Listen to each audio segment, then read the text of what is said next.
সালাম সালাম সকল শহীদদের শ্রদ্ধা। সম্মানিত দেশবাসী, সাধারণ সামনের দিয়ে অগ্রসর হতে হলে নিজেকে কন্ট্রোল।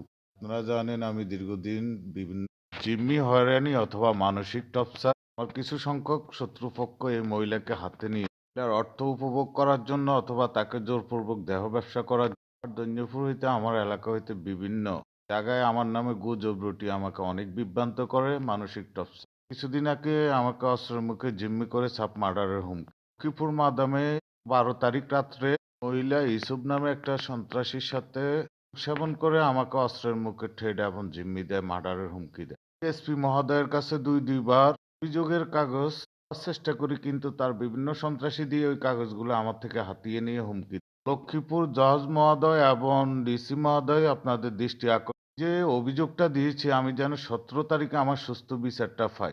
মানুষ যদি কোথাও বিচার না পায়, সে যদি অসহায় হয়ে যায়, দেশ আইনীয় সংস্থা সরকার অনুমতি লিগেল হেড এখানে গিয়ে মানুষ বিচার পায়। লিগেল হেডে আমার যে 17 তারিখে বৈঠক, আমি যেন আমার লিগেল বিচারটা পাই এবং ছাত্র জনতা প্রশাসন সবাই দৃষ্টি কামনা করি। আসসালামু আলাইকুম।